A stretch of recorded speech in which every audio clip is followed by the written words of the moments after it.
नमस्कार. सिद्ध संवादच्या दुसऱ्या पर्वाच्या दुसऱ्या भागात मी मानसी इन्व्हायटेशन तुम्हा सगळ्यांचं मनापासून स्वागत करते. आज आपल्यासमोर आपले पाहुणे आहेत हार्मोनियम वादक तसेच संगीतकार श्री आदिनाथ पाटकर. त्यांच्याविषयी थोडी माहिती.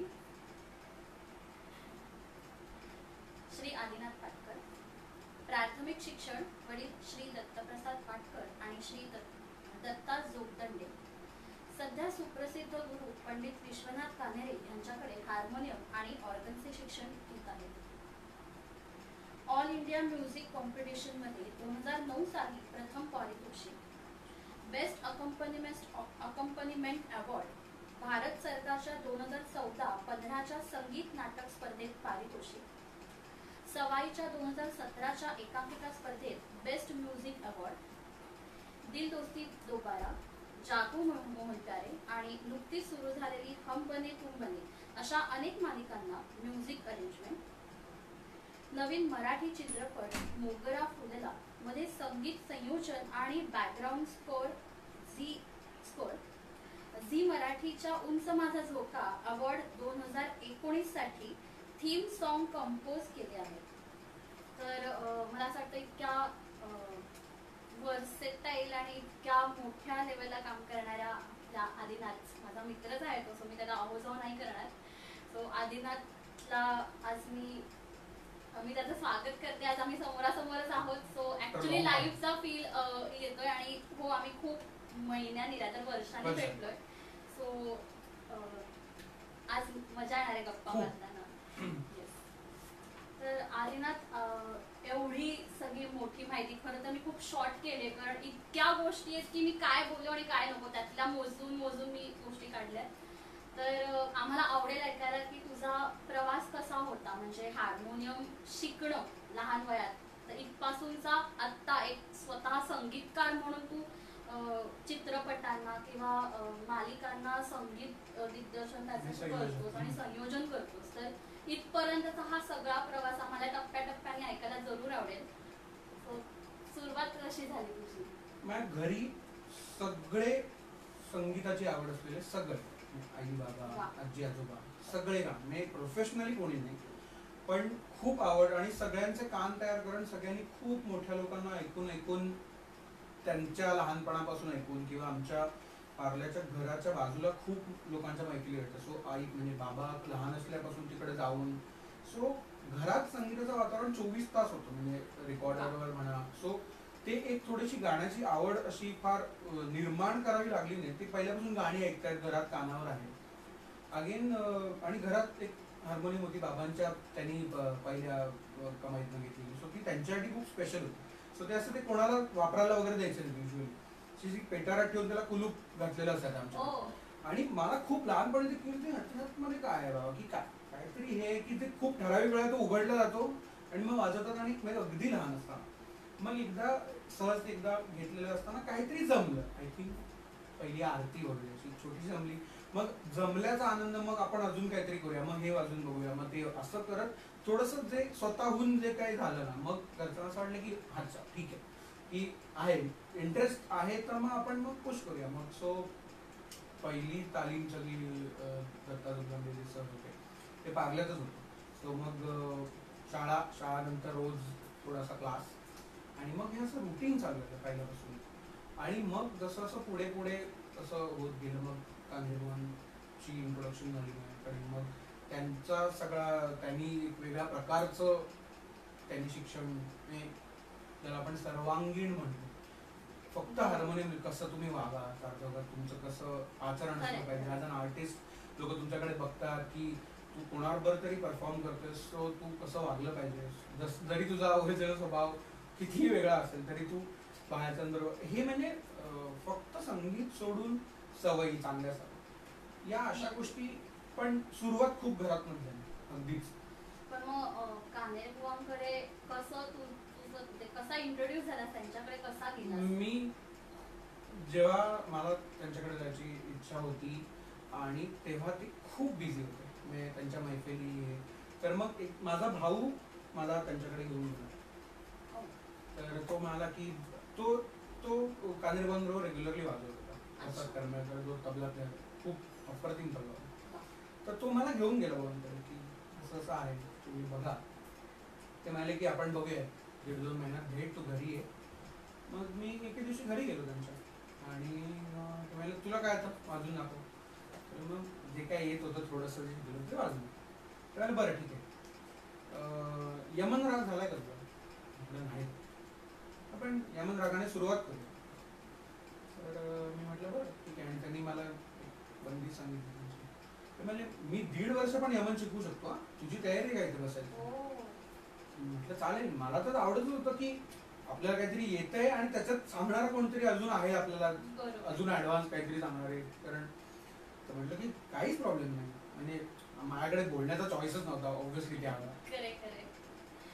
पण मग रेग्युलरली त्यांच्या घरात तालीम चालू झाली आणि जेन्युइनली मला आता सांगताना काय वाटत नाही, मी त्यांच्या बरोबर म्हणजे बसून जेवढं शिकलो नाही तेवढं त्यांचे प्रोग्राम बघून शिकलो.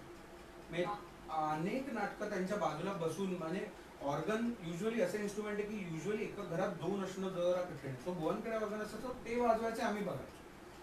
खूप सगळी शिष्यमंडळी किंवा मैफिलीला ते घेऊन जायचे तर आम्ही बघायचो. मग एकदाच असा जे शासनाचं जे अवॉर्ड होतं तेव्हा कानेरेबा जज होते आणि मी समोर ऑर्गन वाजवत होतो. तर मला भयंकर भीती. एकतर कारण आम्ही असे एकत्र, मी त्यांना दाखवलंच नाही आणि पहिलंच ते मला जज करतायत ॲज अ परीक्षक किंवा हे. आणि अगेन राज्य नाट्य स्पर्धा, संगीत नाटक आणि त्याच्यात ती जबाबदारी सगळी. पण सुदैवाने इट वेंट वेल. आणि मग मी त्यांना विचारलं की मी आता पहिल्यांदा तुमच्यासमोर असं काहीतरी वाजव, तुम्ही मग त्यांनी मला सांगितलं नाही असं नाही, असं पाहिजे, असं नाही पाहिजे, असं कर, अजून असं. सो ते त्यांच्याबरोबरचे किस्से किंवा त्यांच्याबरोबरच्या मेमरीज इतक्या स्पेशल आहेत की त्यांच्याबरोबरच्या सहवासाने बऱ्याच गोष्टी आहेत. फ्रँकली त्यांच्याबरोबर रोज बसून पेक्षा जास्त काहीतरी त्यांच्याबरोबर इथे तिथे मैफिलीला जाऊन त्यांच्याबरोबर खूप प्रवास करून त्याच्यात त्यांचं अनुभव किंवा या गोष्टीमुळे मेनली जास्त थोडंसं एनहान्स होत गेलं. आता तू म्हणालास की त्यांच्यासोबत राहून अनुभव, तर मग आम्हाला एखादा अनुभव ऐकायला आवडेल. त्याचं गुहागरला घर होतं. सो आम्ही काय करायचो तेव्हा, कुठे काय प्रोग्राम्स नाहीत आणि काही नाही, कॉलेज वगैरे तर म्हणजे फार असं ह्याच्यातच करायचं. असं घरी पण थोडीशी कल्पना होती, त्यामुळे घरनं असं एवढे मार्कांची डेडलाईन असं फार प्रेशर नव्हतं. तू काय करतो? मी भुवनबरोबर चाललो. मग 7-8 दिवस तिकडेच त्यांच्याबरोबर गुहागरला. त्यांचं अप्रतिम मोठं घर तिथे आणि त्यांनी स्वतः लावलेली केळीची बाग, नारळाची बाग आणि सगळं त्यांनी स्वतः केलं होतं. म्हणजे अगदी प्लॉट, शून्य प्लॉट घेण्यापासून डेव्हलप करेपर्यंतचा. सो असा तो रोजचा असा एक दिनक्रम होता की सकाळी उठायचं, त्यांच्याबरोबर बागेला वगैरे पाणी वगैरे द्यायचं, मग ते येणार, ब्रेकफास्ट स्वतः बनवणार. आणि जे लोक आता कानेरबांना ओळखतात, कानेरबांच्या हातचं जेवण म्हणजे लिटरली एक महिने अजिबात अतिशयोक्तीने मला आईपेक्षा एक पट आधी आवडतं. कारण गोल पोळ्या एकतर, आणि हे कठीण आहे कारण मी प्रयत्न केलाय पोळ्यांसाठी अनेक वेळा. सो एक तर गोल पोळ्या आणि बरं दोघंच होतो आम्ही. तर असं नाही की आपण आज काहीतरी वरण भातच खाऊ, रोज साजरं संगीत जेवण, पोळी, कोशिंबीर, हे सगळं झाल्यावर दुपारी थोडा वेळ विश्रांतीपासून संध्याकाळी मग परत हार्मोनियम घेऊन आम्ही बसायचो ते रात्री जेवण. सो या असे अनेक दिवस त्यांच्याबरोबर काढल्यामुळे छोट्या छोट्या सवयी, कसे साथीला कसे बरं त्यांच्याबरोबर बसून त्यांनीच वाजवलेले रेकॉर्डिंग ऐकलेली अनेक वेळा. मग तुम्ही इथे हे का केलं, मग ते तसं काही प्रश्न उत्तर आमच्या कुवतीनुसार आम्ही ज्या ते बालवडील आमच्या प्रश्न होते ते विचारे आम्हाला सगळं. सो खूप खूप मजा आली.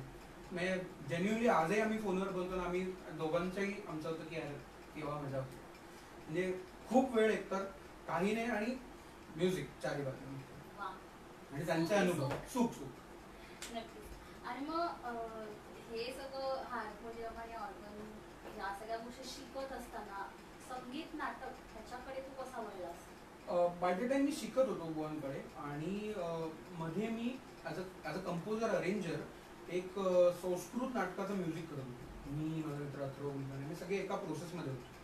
सो तिकडे माझी गायत्री दीक्षितची ओळख झाली आणि ती म्हणाली की अरे एक संगीत नाटक आहे तर तू वाजवशील का? म्हटलं मी आत्तापर्यंत वाजवलेलं नाही आहे, पण आपण, ती म्हणाली मग तू ये तालमीला ये, आपण तुझ्याबरोबर तालीम करू आणि एक प्रयोग जमलं तर एक प्रयोग मधला वाजव. असं करत ते चालू झालं आणि मग मी इंट्रोड्यूस झालो आर्या दुर्गा क्रिएशन जे सुनील रमेश जोशी. आणि पहिलं नाटक होतं आय थिंक गौरी शंकर, ज्याचा इंदोरला काहीतरी प्रयोग होता. आणि ती टीम इतकी धमाल, म्हणजे परत या सगळ्या प्रोसेसमध्ये जी माणसं भेटली ती इतकी सपोर्टिव्ह आणि इतकी कॉपरेटिव्ह की केदार भागवत सगळ्यांना माहिती. तर असं होतं की तू ये रे, तू बस, तू वाजव बिंदास. आणि तो पहिला एक कॉन्फिडन्स देणं खूप इम्पॉर्टंट होतं ॲज अ न्यू कमर कोणालाही, की अरे तू वाजवशील रे, एवढं काय त्याच्यात. तर एक गाणं तो बसायचा, तो उठायचा, मग एक गाणं असं एक पहिले इनिशियल प्रयोग झाले की तुला कुठलं गाणं चांगलं जमतंय, हे जमतंय ना, मग तू त्याला. सो हा त्याने जो एक नॅचरल कॉन्फिडन्स दिला तो त्यावेळी पण खूप देणं इम्पॉर्टंट होतं. आणि Kedarnath is always being inspiration की तू कर, तू पुढे, तू उडी मार आधी त्याच्यात, मग नंतर बघू काय होत नाही. एक प्रयोग आहे, पहिला प्रयोग आहे, अजिबात टेन्शन घेऊ नको, तू चालू कर तुझं. मग मी त्याचे गौरीशंकरचे प्रयोग, मग गीता गातीचे प्रयोग, मी देव माणूस, अशी बरीच नाटकं त्याच्यामुळे मला वाजवायला मिळाली. त्यामुळे संगीत नाटक वाजवणं ही एक वेगळी मजा. अगदी मी त्याच्यावर जाणार होते, म्हणजे एक साधं नाटक आणि एक संगीत नाटक ह्याच्यात काय फरक आहे, किती काय काय गोष्टी करायला लागतात संगीत नाटक. एकतर संगीत नाटकामध्ये जेवढा मलांग ते त्यातली गाणी नाटकाचं कथानकच पुढे घेऊन जातात. म्हणजे नरेशन हा जो पार्ट आहे, तर काय घडलं किंवा त्यामुळे काय घडलं किंवा काय घडणार आहे किंवा मनातले विचार हे सगळे तू गाण्याने कन्वे करतेस. सो आणि त्या टायमिंगची मजा की ते वाक्य संपलं मग स्वर देणार, मग डीम लाईट वॉट मीन जे काय त्या नाटकाची रचना असेल त्यानुसार. पण ती एक वेगळी मजा, ते प्रेशरच वेगळं आहे. म्हणजे अशा अनेक प्रयोगातले किस्से, धमाल, असं अनेक घोटाळे, हे सगळं झालेलं आहे आमचं. पण त्याच्यात खूप मजा होती. नक्की मला आवडेल आणि ह्याविषयी मी येणारच होता पण त्या प्रश्नाकडे. तू म्युझिक अरेंजमेंट आपण ह्या सुद्धा विषयात तू आता हात घातलायस आणि त्याच्यात तू सक्सेसफुली आता पुढे जातोस, तर मला जाणून घ्यायला आवडेल की म्युझिक अरेंजमेंट म्हणजे काय. सुरुवातीला मी जेव्हा काम करायला लागलो कुठलंही एखादं गाणं, तेव्हा मला हा डिफरन्स मेनली माहिती नव्हता, कारण माझं प्रोफेशनल काम कुठलं बाहेर आलं नव्हतं. कॉलेज लेवलला, इनिशिएटिव्ह लेवलला बरीच गाणी केली होती, किंवा अगदी मला असं आठवतं की मी अगदी लहान होतो तेव्हा अनुराधाताई राजाध्यक्ष त्या एक नाटक बसवलं. सो त्यांना ते काहीतरी म्युझिक पाहिजे आणि माझ्याकडे तुझा छोटा कीबोर्ड, तर ते असं शाळेतलं, अरे हा वाजवतो आपल्याकडे, तर ते म्हणाले की अरे तुझ्याकडे काहीतरी घेऊन ये, घेऊन बसलो. आणि ते म्हणाले ह्याला काहीतरी म्युझिक कर. तर मी असं होतं की ठीक आहे मला कळतंय, पण मला माहितीच नाही की मी काय करणार आहे सगळं. तर मग मी 2-3 माझ्या मित्रांकडे, तुला गाते तू पण मग एक कोणतरी एक वाजवणार तू पण. मग आम्ही सगळ्यांनी मिळून तो असा एक पार्ट केला. मग तिकडे मला असं वाटलं की हा, म्हणजे ते चांगलं गेलं सरप्राइजिंगली, आणि त्या म्युझिकला पण चांगलं झालं तिकडे छोट्या मुलांच्या त्या ह्याच्यात. सो मग तिथनं ऍक्च्युली चालू होतं कंपोजिंग अरेंजिंगचा पार्ट. मग इनिशिएटिव्ह कॉलेजला वगैरे अशी गाणी झाली होती, पण एक्झॅक्टली म्युझिक अरेंजर काय करतो हे माहितीच नव्हतं तोपर्यंत स्वतः काही काम ॲज अ अरेंजर नाही. मेनली म्युझिक अरेंजर गाण्यातलं सगळं जे ऑर्केस्ट्रेशन असतं, एक सिम्पल चाल, पण त्याच्या मागे काय काय वाजणार, त्याच्या मागे कुठली इन्स्ट्रुमेंट्स यावीत ह्याचं सजेशन एका कंपोजरला देणं, इथपासून कुठल्या गायकाचा आवाज घ्यायला सूट होईल, किंवा या गाण्यात स्पेशली काही एलिमेंट्स पाहिजेत, आणि त्याच्यातलं तुझं प्रत्येक प्रोजेक्ट मधले एक नाविन्य. हे मला असं वाटतं की इट्स अ ट्रिकी पार्ट की तुम्ही एकाच पद्धतीने सगळी गाणी, मी जर पहिलं गाणं केलं की माझ्यात तबला पेटी, तानपुरा, सतार, दुसऱ्या गाण्यात मला काहीतरी एक एलिमेंट मायनस करून त्याच्याऐवजी. सो दॅट्स द ट्रिकीएस्ट पार्ट, की तुला साऊंड बरोबर थोडंसं कळायचं आहे, सेम टाइम तुला आजच्या सारखं ते गाणं साऊंड पण झालं पाहिजे ज्या एरियामध्ये आपलं किंवा मराठी म्युझिक इतर किंवा इन जनरल इंडिपेंडेंट म्युझिक जे चाललंय ज्या फ्लो मध्ये, सो त्या फ्लो मध्ये तुला तो साऊंड मेंटेन ठेवणं. So that's the I think ट्रिकीएस्ट part. पण मग ह्या गोष्टी घडायच्या म्हणजे आय थिंक पिक्चराइज किंवा ह्याच्या आधी ह्या इमॅजिन कशा होतात, म्हणजे हे मला इन्स्ट्रुमेंट हवंय, म्हणजे हा माझा खरंच जेन्युइन प्रश्न आहे की मला तू बोललास ते कळलं, पण मग ह्या काहीही बेसिकली आपण ब्लँक असतो, आणि मग ह्या गोष्टी अरेंज करताना तू काय विचाराने त्या हे करतो. आधी असं होतं की दॅट डिपेंड्स की तुमच्या बरोबर आर्टिस्ट आहे. सो इनिशिएटिव्ह लेवलला की एक गाणं जर करायचं आहे तर एक चाल पाठवतो कंपोजर, त्यांचं सांगतो की आपल्याला ह्याच्यात म्युझिशियन नसणार आहेत, हे तू इमॅजिन करून त्या टोन्स नुसार तू बनव. तर या सगळ्यात इम्पॉर्टंट पार्ट आहे की आपल्याला एक इन्स्ट्रुमेंट गाणं करायचं आहे तर त्या इन्स्ट्रुमेंट बद्दल बेसिक माहिती असणं की ते इन्स्ट्रुमेंट काय. आता फ्लूटची मला जर एखादा फ्लूटचा पार्ट काढायचा तर मला माहिती पाहिजे की फ्लूटचा लास्ट नोट ऍक्च्युअली काय लागतो. त्याच्या वरचा पार्ट मी मेकॅनिकली वाजवून ती फ्लूट सारखं साऊंड नाही होणार, ते फ्लूट सारखं साऊंड नाही होत युजली. सो बेसिकली ती इन्स्ट्रुमेंटची माहिती आणि या सगळ्यात झालं की बेसिक तुम्हाला एक सेटअप लागतो, लॅपटॉप्स जी सॉफ्टवेअर्स आहेत त्याच्यासाठी. सो ते काहीच नव्हतं एका पॉईंटपर्यंत, 2013-14 पर्यंत ते काही नव्हतं. सो त्यावेळेला जे ॲज अन अरेंजर काम करत होते, सो मग त्यांच्याकडे बघणं, मग त्यांचं शिकणं. मी अमित पाध्ये एवढी मदत केली, नाही तू हा सेटअप घे, तू हे कर, तू ते कर, तू नाही तू हे नाही केलं पाहिजेस. म्हणजे नुसतं चांगलं करणारी माणसं जेन्युअनली खूप असतील तुमच्या आजूबाजूला, पण तुम्ही ऍक्च्युली काय केलं पाहिजे की तुम्ही हे नाही केलं पाहिजे. की मला असं वाटतं की करेक्ट वयात आणि करेक्ट पॉईंटला मिळालं की जिथनं मला चालू करायचं होतं की ॲज अ जर्नी. सो मग अमित पाध्ये आहे, अभिषेक मेस्त्री ॲज अ कीबोर्डिस्ट आणि ॲज अ प्रोग्रामर, या लोकांनी एवढा सपोर्ट केला की त्यांची पण मी कामं बघितली. म्हणजे त्यांचे जेव्हा स्टुडिओत गाण्याचं मिक्सिंगवर झालं तर मी अमित पाध्ये बरोबर आजीवसनला गेलो, मग तिथे मी पहिला आजीवसन बघितलं. मग कसं चालतं मिक्सिंग, मग त्याने काय केलंय, मग आपला ह्याचं काय करता येईल का. आणि मग जेव्हा तो सेटअप वगैरे आला ना तेव्हा इंडिव्हिज्युअली कामच आली पहिली. सो मला एक थोडा वाईट स्पेक्ट्रम मिळाला की, आणि डेडलाईन्स नव्हती तेव्हा, एक्सपिरियन्स थोडा घेऊन हा म्हणजे तिकडे वळला. फ्रँकली तेव्हा डेडलाईन नव्हती आणि तेव्हा कामाचा असा स्पीड पण नव्हता थोडासा. सो तेव्हा डेडलाईन नसल्यामुळे काय झालं की बघ हे गाणं दिलंय, तू बघ काय करायचं ते. सो तो एक मोठा स्पेक्ट्रम मिळाल्यामुळे खूप एक्सपेरिमेंट करायला मिळालं माझ्या ह्याच्यात. कारण तुम्हाला जसं एक ॲज अ कंपोजर म्हणून तुम्ही गाणं करता आणि तसंच गाणं तुमचं झालं तर ते रिपीट वाटतं. सो ॲज अ अरेंजर जर तुम्ही एकच गाणं तसं करताय आणि त्याच्यापुढे तुम्ही सेम ट्रीटमेंट दिली समोरच्या गाण्याला तर ते परत रिपीट करतात. So again as a composer म्हणून ते फेल्युअर जातं, कंपोजिशन म्हणून ते. कारण हे गाणं त्याच्यासारखं वाटतं, हे तुझी अरेंजमेंट ऐकून त्याला वाटतं की ह्याच्यामागचे व्हायोलिन्स आहेत ना ते त्याच्यासारखे वाटतात, ह्याचा एक माहोल आहे ना तो त्या गाण्यासारखं वाटतं. इथे झालं ना की मग तुम्हाला असं वाटतं की मी इथे बसले. इट्स अ प्रोसेस की तुम्ही आधी बनवा काहीतरी त्या गाण्याविषयी, मग तुम्ही ते 50-60 वेळा ऐका, हे कशा वेळी वाटत नाहीये ना, म्हणजे in general for your reference.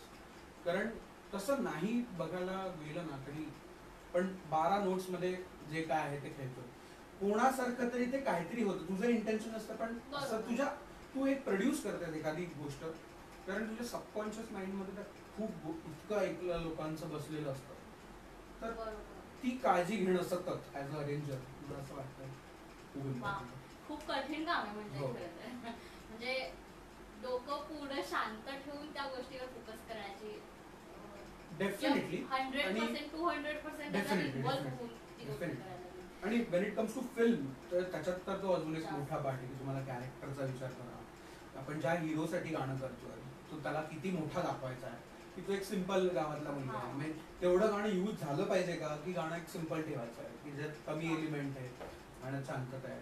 So मग ती स्टोरी लाईन वाचा, मग पिक्चर बघा, जर ऑलरेडी शूट किंवा लिप्सिंग झाला असेल तर त्याचा अभ्यास करा. ही गोष्ट तू फिल्मला रिलेट होऊ शकतात. पण युजली टायटल्स किंवा ह्याच्यात पण टायटल्समध्ये पण ऑब्व्हियसली तुला स्टोरी येतेच, मालिकेची स्टोरी तुला ऑनलाईन येते, त्याच्यावर तर कंपोजर गाणं डिझाईन करतो. ह्या अरेंजमेंट ह्या गोष्टीकडे कसा काय वळलात?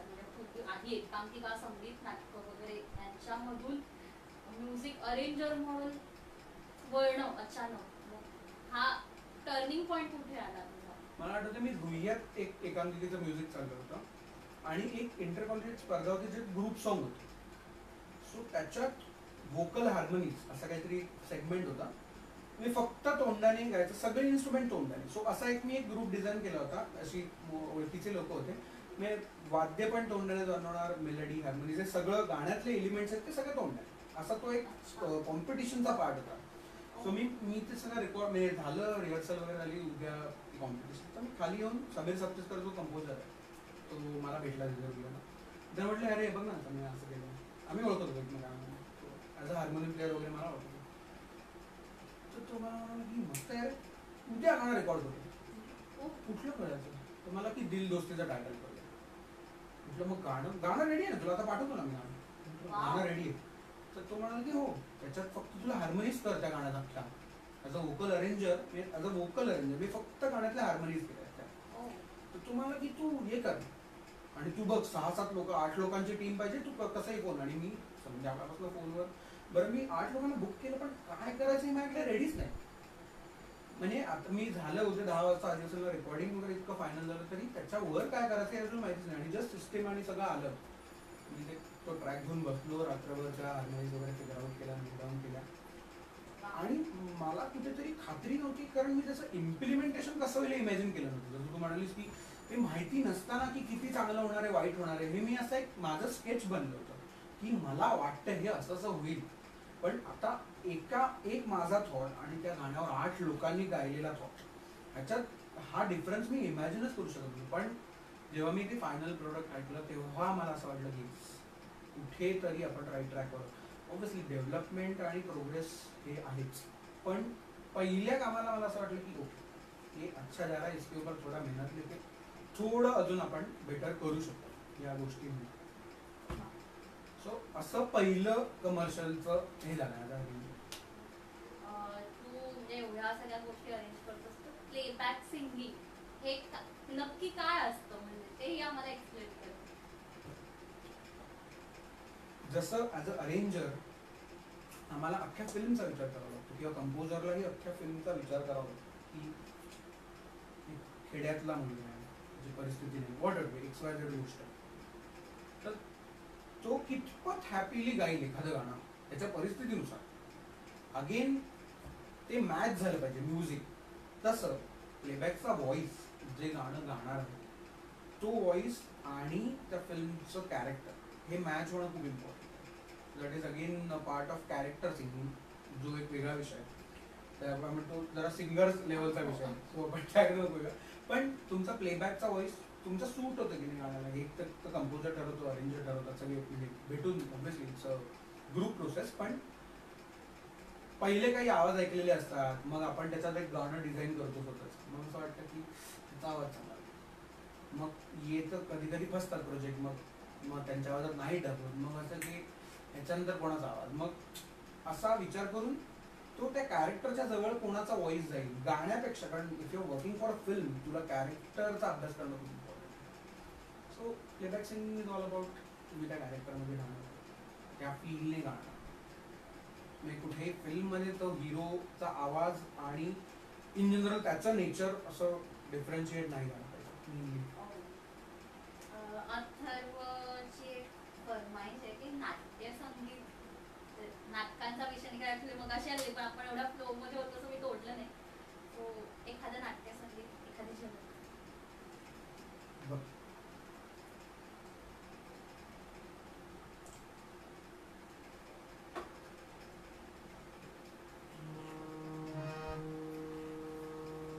मी अथर्व बरोबरच वाजवलेलं होते.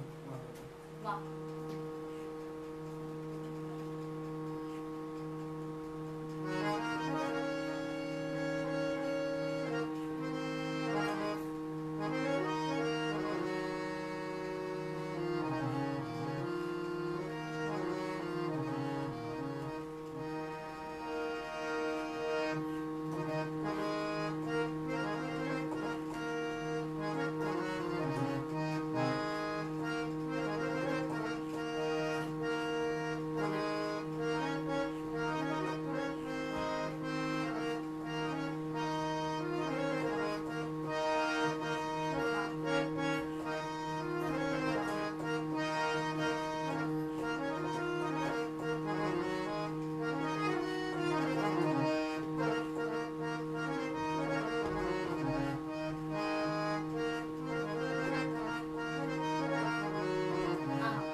एकदम माझं खूपच जवळचं मला आवडतं गाणं. म्युझिक अरेंजर म्हणून तुझी जी कामं झाली तर त्याविषयी एखादा अनुभव किंवा काय कामं बाहेर ते त्याविषयी थोडी माहिती. टायटल्स माझ्याकडे जास्त आले म्हणजे ओव्हरऑल जर बघितलं असतं माझ्याकडे मी दिल दोस्ती दोबारा केलं त्यासाठी जागो मोहन प्यारे अगेन एक छोटा त्यातला अरेंजमेंटचा पार्ट. हमवाने तुमवाने सिरियलचं असं पहिल्यापासून थीम होती की विदाउट एनी इन्स्ट्रुमेंटच करूया. सो मला या चारही गाण्यांमध्ये मी आता तिन्ही टायटल मी 3 वेगवेगळ्या म्युझिक डिरेक्टर बरोबर का. सो दिल दोस्ती दोबारा समीर सप्तीसकर, जागो मोहन प्यारे अगेन रोहित राऊत आणि हमबने निहार शंकर, तिन्ही माझे जवळचे मित्र. सो मला इंडिव्हिज्युअली त्यांची टेस्ट माहिती होती म्युझिकची की ह्याला हे आवडतं ह्याला हे आवडत नाही. सो मी त्या अनुषंगाने सो आता माझं त्यांच्या बरोबरचं काम करताना काही प्रिसेट ठरले की इकडे नाही जायचं, साधारणपणे हा यांच्याबरोबरचा झोन नाही सोडायचा. So that was a ट्रिकीएस्ट part की मला 3 वेगवेगळ्या डोक्याच्या माणसांबरोबर माझी 3 वेगवेगळी टायटल झाली. त्यामुळे मला फायदा झाला की एकतर प्लस मायनसेस तर असतातच किंवा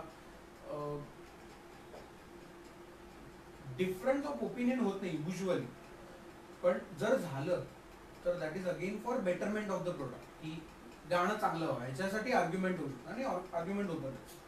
पण या सगळ्यातनं बाहेर जाऊन मोटिव्ह एकच असतो की एक बेटर प्रोडक्ट आहे. सो या अशा वेगवेगळ्या डोक्याच्या माणसांबरोबर काम करणं मला खूप मजा येते, कारण प्रत्येकाची एक वेगळी स्टाईल आहे म्युझिक बनवायची, कोणच कोणासारखं नाही. सो मी ज्यांच्याबरोबर आता ॲज अ अरेंजर कामं करतोय किंवा माझे इंडिव्हिज्युअल प्रोजेक्ट्स तर आहेतच, पण ज्यांच्याबरोबर ही कामं करतोय त्यांच्याबरोबर मजा येते. चिल वातावरण, प्रत्येकाची एक वेगळी स्टाईल आहे. काही जण असत नाही उद्याच्या उद्या लगेच उद्या स्टुडिओ चालू लगेच कर आता कर आणि तू करशील. साधारण किती टाइम गॅप मिळते या सगळ्या गोष्टी अजिबात नाही, कधीच नाही. खूप वेळ बिंदास काम कर, कधीच नाही. पण एकतर त्या तिघांना माहिती असतं की उद्या सगळं ठीक होईल, काही प्रॉब्लेम नाही मला. नाही तर त्यांचं करू रे काय करशील रे ते असं ते ब्लाइंडली सोडून मोकळतात तो पार्ट. तो मजा येते आणि असं काही कुठले हेवे दावे नाही. आणि ती म्हणजे समीर सप्तीसकर म्हणा, रोहित राऊत म्हणा, निहार शंभेकर म्हणा, प्रत्येक आपापल्या शैलीत काम करतो. प्रत्येकाची गाणी कंपोज करण्याची स्टाईल वेगवेगळी आहे, त्यामुळे मजा येते. म्हणजे माझा झोन कुठे एक नाही काम करतानाच, पण आतापर्यंत जे केले ते इव्हन त्याच्यानंतर पण आम्ही जेव्हा मोगरा फुलेला आम्ही अरेंज करत होतो तेव्हा अगेन गाणी रोहितनेच केली आणि आम्ही सगळे एकत्र राहिलो त्या प्रोसेसमध्ये एका घरात ऍक्च्युली, की कारण पार्ल्यावरनं तिथे दोघं इथे ठाण्यात राहतात. सो मला येणं आणि रोज फोनाफोनी एकत्र राहूया आणि त्याचा खूप फायदा आहे. कारण आम्हाला कुठल्याही ऍक्सेप्ट प्रोजेक्टचे जे प्रपोजल्स होते ते आम्हाला पटकन घेतात. पण युजली म्हणतात लोक असे 2-3 लोक एकत्र आले तर, पण युजली आम्हाला नाही आला प्रॉब्लेम. मी आणि कौशिक आम्ही दोघांनी मोगराची गाणी अरेंज केली. Even he is a brilliant programmer आणि अरेंजर. म्हणजे मी त्याच्याकडनं बऱ्याच गोष्टी त्या सेटअपवर राहून शिकलो, त्याच्या घरी राहून शिकलो mainly. So it is always about learning something new and simultaneously तू ते अप्लाय कसं करतेस तुझ्या येणाऱ्या प्रोजेक्ट्समध्ये, जेणेकरून तुझं साऊंड पण फ्रेश होत राहील आणि नाविन्य काहीतरी एका गाण्यातनं दुसऱ्या गाण्यात काहीतरी नाविन्य. सो जिंगल्स रेकॉर्ड करताना ट्रिकीएस्ट पोर्शन तो ऑलरेडी करून झाला होता माझ्याकडे येईपर्यंत. That is approval of the song from the director किंवा चॅनल आणि गाण्याची चाल हे अप्रूव्ह झाल्यावर आलं होतं माझ्याकडे. सो कारण जिंगलला तुला 1 मिनिटात तू किती हायली एक्सप्रेस होऊन ते अख्खी सिरियलचं सार सांगतेस ते खूप इम्पॉर्टंट असतं. सो माझ्या दृष्टीने ती प्रोसेस अख्खी झाल्यावर त्याच्यावर काम करायला आलं होतं. नाही तर ॲज अ कंपोजर ते तुम्हाला त्या सगळ्या ह्याच्यातून आधी लिरिक्स फायनल करा, मग हे लिरिक्स टाइममध्ये बसवा 1 मिनिटाच्या वेळी, मग ते गाणं अप्रूव्ह करून घ्या, मग झालं ना, मग त्याची अरेंजमेंट झाल्यावर म्हणजे आमच्याकडनं गाणं गेल्यावर मग परत एकदा चॅनलकडे जातं की बघा हा म्हणजे कथा खेड्यातली आणि आपण काहीतरी वेस्टर्न म्युझिक केलं असं ते नाही होत. सो कंपोजरचं फर्म असणं त्याच्या प्रोडक्ट बद्दल खूप इम्पॉर्टंट आहे. जर एका अरेंजरला तुम्ही सूट देता की हा तू कर तुला हवं ते कर जर असं, पण ती एक बाजू. तर माझ्या दृष्टीने म्हणजे सुदैवाने हे सगळे झाल्यावर माझ्याकडे आली सगळी गाणी की हे झाले, हा हे अप्रूव्ह आता तू कर, त्यामुळे ते टेन्शन नव्हतं. आता युजली मग तुम्ही काम करता मग ते म्हणतात नाही नाही बरोबर मग ते रिजेक्ट करतो काढावं लागतात काही पार्ट्स काही काही इन्स्ट्रुमेंट काढावे लागतात असं झालं होतं एकदा की हे इन्स्ट्रुमेंट नको एका पॉईंटला. पण मग हे सगळं सगळं तू फायनल प्रोडक्ट दिल्यानंतर असं आलं होतं की नाही जस्ट मिक्सच्या आधी म्हणजे जस्ट रेकॉर्ड केलं आम्ही सगळं स्टुडिओवर एक्सवाय माझा इन्स्ट्रुमेंट म्हणतो फ्लूट आहे ते खूप सॅड जाते मग तिथे काय करायचं असं कारण ऑलरेडी तर रेकॉर्डिंग तर झाली होती आमची आता फक्त 2 दिवसात मिक्स करून परवा सिरियल येणार असं काहीतरी होतं. मग त्याच्याऐवजी मग काहीतरी आम्ही प्रोग्रामिंग मधनं साऊंड मग तो ती जागा भरून काढली किंवा कुठेतरी मग पॅचिंग केलं म्हणजे थोडक्यात दिवस रात्र त्याच्यातच असणं गरजेचं आहे. पण ते सगळं झाल्यावरचं सॅटिस्फॅक्शन काहीतरी वेगळं जेव्हा ते टीव्हीवर ऑब्व्हियसली दिसतं किंवा लोकांना आवडतं बरीच काय आता तू मेन्शन केलं नाही मगाशी मेन्शन केलंस आणि मी कळणार होते तर पुन्हा एकदा तू नाव घेतलंस मोगरा फुलेला हा तुझा पहिला चित्रपट ॲज अ म्युझिक अरेंजर. तर त्याविषयीचे तुझे अनुभव काय आहेत कोणाकोणासोबत तू काम केलंस त्या चित्रपटात आणि कसा प्रत्येकाबरोबरचा तुझा अनुभव होता तेही आम्हाला ऐकायला. मी मोगराशी बोलताना सुरुवात करेन की ही जी टीम होती मोगराची म्युझिक टीम मी सगळे मित्र होतो आधीपासून आणि आम्हाला प्रत्येकाचा झोन माहिती होता. सो आम्ही ठरवलं की ज्या वेळेला आपण सगळे एकत्र काम करू ना आपण विल मेक शुअर दॅट प्रत्येकाला प्रत्येकाची स्पेस मिळेल as a artist as a musician as a arranger किंवा ॲज अ कंपोजर रोहितला. सो आम्ही मला फोन आला दिवशी की आपण एक फिल्म करतो तुम्हाला झालं तर माझं पहिलं गाणं मी चाललं होतं ऐकायला तर मला सांगा की किती वेळ आपल्याकडे गाणं तुम्हाला 1 महिन्यात 3 गाणं सगळं करायचं त्या गाण्यात तुम्हाला बघ मॅक्झिमम तुला आपल्याला 1.5 महिना मिळतं. हा आपला लास्ट चान्स आहे जर आपल्याला जेन्युअनली कारण ती फिल्म ॲक्च्युली 3-4 कंपोजर्सकडे जाऊन आली होती. अच्छा मला ना एक्झॅक्ट नाही माहिती एक्झॅक्ट कोणाकडे पण ती त्यांनी गाडी पाठवली नाही म्हणजे जात नाही ऑर्डर नाही आता त्यांचं काय कारण असते पण ती फिल्म आता तर रोहित म्हणाला की अरे हे गेलं ना हातात ना म्हणजे असं होईल की यार आपण काही नाही केलं प्रयत्न तर आपण बघूया काय करू शकतो. सो मग मी लगेच ठाण्यात आलो त्या दिवशी. नेक्स्ट डे त्याने गाणं बनवलं एक आणि तो ऐकवायला घेऊन गेला तिकडे आणि सायमल्टेनियसली ते ऐकवण्याच्या आधी त्याने एक रेकॉर्ड केला आणि तो ट्रॅक आम्हाला पाठवला आम्ही घरी काम करत असतो. So in the mean time कौशिकने आणि आम्ही मिळून ते गाणं डिझाईन केलं आणि तो ऐकवायला गेला ते गाणं ऐकवलं मला की हा ते अप्रूव्ह झालं पहिलं गाणं. तर विदिन नेक्स्ट डे आम्ही ट्रॅक दिला होता की आमच्यासारखी नाही एवढं आणि आमच्या थोड्याशा माझ्या आणि कौशिकचं ॲज अ फिल्म म्हणून पहिला एकत्र काम करण्याचा एक्सपिरियन्स होता. सो मला माहिती नव्हतं की माझ्या आयडियाज बद्दल त्याचं काय ओपिनियन आहे किंवा कारण दोघी माणसं ते गाणं चांगलं होण्यासाठी प्रयत्न करतात तर कुठेतरी ओपिनियन वाईज ते होऊ शकतं. पण अनफॉर्च्युनेटली आमच्यात अजिबात असं झालं नाही की तो कन्व्हिन्स होत होता मला किंवा मी कन्व्हिन्स होत होता की हा हे तुझं बरोबर आहे. सो ते एक मस्त झालं होतं. सो असं एका दिवसात त्याने मी आय थिंक कुठेतरी बाहेर गेलो होतो बेसिक त्या गाण्यावर काम करून तर मी येईपर्यंत त्याने बाकीचं संपवलं होतं गाणं मला आलं गाणं एक झालंय वाव यार मस्त होतंय आणि ते दोघांनाही पटलं ते गाणं फायनलच झालं. म्हणजे फक्त ते गाणं प्रोग्राम करण्यापुरतं ॲज अ अरेंजर त्याच्यात लाईव्ह म्युझिशियन बाकी होते सगळं. सो जेवढा टेक्निकल पार्ट आम्ही घरात बसून त्याच्यात कीबोर्ड पियानो स्ट्रिंग्स ज्या आम्हाला सुचलेल्या गोष्टी आहेत ते काम ऑलरेडी त्याचं 2 दिवसात एका गाण्याचं झालं. बरं मग ते गाणं गायचं म्हणून तर पहिल्यापासूनच ना आमच्या डोक्यात तर रोहितच बसवलं म्हणजे त्याने आम्हाला ते पाठवलेली टीम आणि समाव ते असं होत होतं की त्यानेच गावं. तो म्हणाला की तुम्हाला वेगळी नावं हवी असतील तर सांगा म्हणजे ॲज अ कंपोजर तो खूप त्याने आम्हाला जोडतो तुला काय हवं तुम्हाला कोणाला बोलतो तुमचं काय म्हणतं तुम्हाला नक्की काय बघताय तुम्ही या गाण्याकडे कारण आपण फिल्मला झोन मध्ये तर आहोतच कारण अप्रूव्ह झालं आपली कंपोजिशन. सो मग तो एक प्रकार होता आम्ही शेवटपर्यंत असं पुश करतो की नाही तूच गा आपण बोलूया मग फायनली त्यांचा पण असं झालं की अरे तुझा नाव चांगला होता कारण ते स्क्रॅच पासून रोहितचा नाव आहे आणि ॲज अ टायटल मोगरा फुलला गाणं दुसरं त्याने केलं. पहिलं त्याने मना मोहिनी नावाचं गाणं केलं जे त्याच्या आवाजात आहे.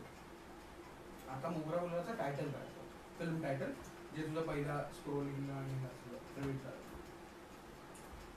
सो त्याचं परत त्याने ट्यून बनवलं आणि आम्हाला ट्यून ऐकल्यावर असं वाटलं की थोडंसं आपण मोठं स्वप्न बघतो पण आपण शंकर महादेवांजींना विचारू पण कुठूनही विचार तर आम्ही प्रोड्युसरशी बोललो डायरेक्टरशी बोललो ते माहिले आणि फॉर्च्युनेटली बघ कशा गोष्टी जुळून येतात तर आम्ही स्वप्नील जोशीला म्हटलं की स्वप्नील आपण शंकरजींना विचारू, कारण ते आय थिंक ओळखत म्हटलं आपण बघूया. हो मी करतो फोन, त्यांना गाणं आवडलं तर ते गातील. वा. चालेल. आता मग ती एक जबाबदारी आली की त्यांना आवडेल असं बनवा. आम्ही घरी गेलो, मग म्हटलं नाही हे सगळं काय असं झालं. मग त्याच्यावर परत एक रिवर्क झालं आमच्या दृष्टीने. मग आम्ही अप्रोच झालो आणि ते म्हणाले की मी 2 महिने नाही आहे, मी 2 महिने नाही आहे, तुम्ही थांबू नका. आणि 3 महिन्यात आम्हाला सबमिशन होतं विथ बॅकग्राऊंड स्कोर आणि जूनमध्ये रिलीज होती फिल्म. आम्ही म्हटलं आम्ही थांबतो, आम्ही लास्ट मोमेंट पर्यंत तुमच्यासाठी थांबतो. जेव्हा कधी येईल मग मला तर नावच सुचत नव्हतं, कारण आमच्या डोक्यात तो एक समभाव त्यांचा आवाज बसला होता. तर लहानपणापासून त्या माणसाला पण ऐकत होतो आणि आपण एक गाणं एक बेटर बनतो की अरे हा माणूस करेक्ट साऊंड करेल त्या गाण्याला.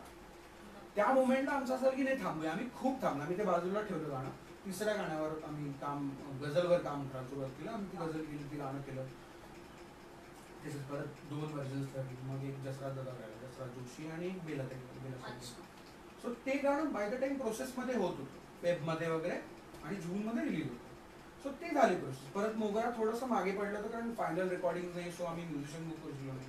मग आम्ही असं ठरवलं की हे जरा जास्त वेळ चाललाय, तर आपण मग त्या गाण्याचं फायनल म्युझिशियन्स कडनं जे काय आपल्याला रेकॉर्डिंगचं काम आहे ते आम्ही रेकॉर्डिंगचं काम करायला घेतलं तिन्ही गाण्यांमध्ये. मग मलाडमध्ये एक स्टुडिओ आणि रोहित पाटील सारखा कमाल इंजिनियर असं ते कॉम्बिनेशन झालं.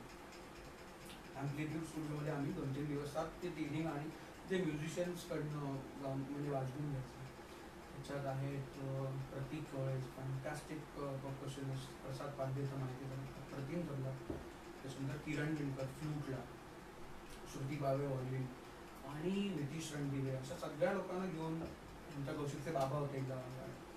सो आम्ही असं होतं की घरचं आहे गाणं वाजवा असं, कारण आपल्या जवळच्या लोकांना घेऊन आपण करूया, कारण आपलं आम्ही असं ऑल इन गेलो त्या पिक्चरला की हे येतं आम्हाला बस, फक्त माझ्या स्टुडिओतनं बाहेर नाही येणार, तुम्ही इथे या. आणि म्हटलं नो प्रॉब्लेम, का नाही कुठेही, मी कुठेही येईन तुमच्या. तर मग त्यांनी वेळ दिली आम्हाला. म्हणजे त्या प्रोसेसमधनं माणूस एवढं शिकतो ना की 4:15 वगैरे म्हणजे 4:15 पर्यंत या. मी 3:45 तिथे स्टुडिओच्या बाहेर वगैरे थांबलो. 4ला जातो. मी 4 वाजता आत गेलो. शंकरजी बसले होते. त्यांच्या हातात एक पेपर, त्याच्यात आम्ही पाठवलेले लिरिक्स त्यांनी लिहून ऑलरेडी ते गाणं वाचत बसले आम्ही यायच्या आधी. आणि आमचं असं की आम्ही हाय हॅलो वगैरे झालो. अरे अच्छा बहुत अच्छा ट्रॅक आहे. तुम्ही बसा, सेशन वगैरे लोड करा. नाही, आम्ही जे काही करून आणलं होतं ते त्यांच्या PC मध्ये थोडक्यात ट्रान्सफर करा, सो दॅट ही कॅन डब. मी गेलो, ते आले, कारण बाजूला शंकरसान लॉयचं काम चालू होतं त्यांचं आणि गुलदारजी. सो ते सायमल्टेनियसली 2 रेकॉर्डिंग मध्ये इकडे तिकडे असं. तेव्हा मी आलो 10 मिनिटात, तोपर्यंत तुम्ही करू. आम्ही बसलो. 4:15 वगैरे ते आले आणि त्यांनी 20 मिनिटात गाणं संपवलं. माझ्यासाठी जेन्युइनली एक इमोशनल मुवमेंट होती तेव्हा, की मला कळतच नव्हतं की हा माणूस आपलं, म्हणजे आपण ज्या गाण्यावर एक काम केलं थोडंसं, ते गातोय तो माणूस. म्हणजे लहानपणापासून ऑब्व्हियसली शंकर महादेव, आणि तो आपल्याला विचारतो हे बरोबर आहे का चूक असेल की सगळं बरोबर आहे, काही चुकीचं नाही, सगळं बरोबर आहे. बरं त्याला काय सांगणार आपण. त्यांनी त्या गाण्याला ना ते असं नॅचरली रोहितचं चांगलं कंपोजिशन होतं, पण त्याचा व्हॉइस आल्यावर ते कुठेतरी वेगळीकडेच गेला. त्यात मी त्यांना असं वाटलं की सर तुम्ही मला तिच्यातलं थोडंसं आलात पाहिजे. सर हां नव्हतं, आणि ते फुल टेक देतात गाणं, फुल टेक. म्हणजे त्याने काय होतं, जर आपलं कॅरेक्टर किंवा प्लेबॅक म्हणलं तुला सेम एक्सप्रेशन मिळालं अख्ख्या लाईनचं, म्हणजे ते पार्ट वाईज नाही का, ते चुकले नाही, कंपोजिशन वगैरे मिसआउट झालं तर ते परत सगळं ती अख्खी लाईन. सो असं त्यांनी 8-9 टेकमध्ये सगळं गाणं, म्हणजे 4:45ला आम्ही बाहेर होतो, फोटो सगळा डेटा घेऊन बाहेर आम्ही स्टुडिओ 1.5 तासात. सो वर्किंग विथ हिम, त्यांना ट्रॅक खूप आवडला. मेनली मी तेच त्यांना नंतर आम्ही अच्छा आहे. आणि इतका वॉर्म माणूस, त्याच्या सगळा त्यांचा ऑराच वेगळा आहे. सो ओव्हरऑल प्रोसेस आमच्यासाठी मग पहिलेच केली, मग पहिलं ट्रेलर लॉन्च, मस्त प्रोसेस आहे. आणि थिएटरमध्ये ऑब्व्हियसली तुमचं काम बघणं ही एक वेगळी मजा.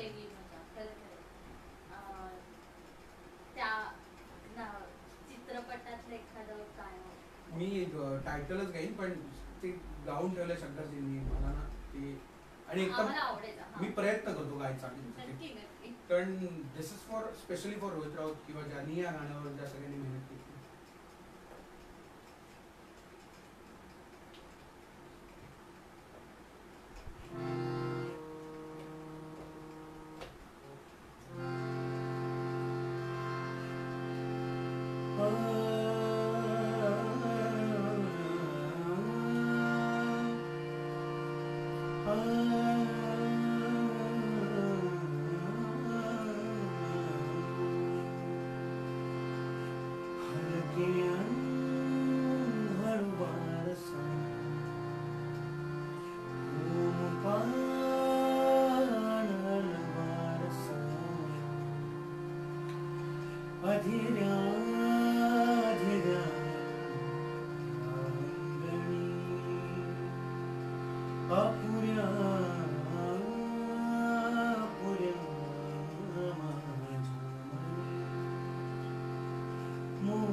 क्या बात है, खूपच सुंदर. तर म्हणजे मी इमॅजिन करू शकत होते की मागे काय म्युझिक असेल ह्याच्या आणि शब्द अप्रतिम.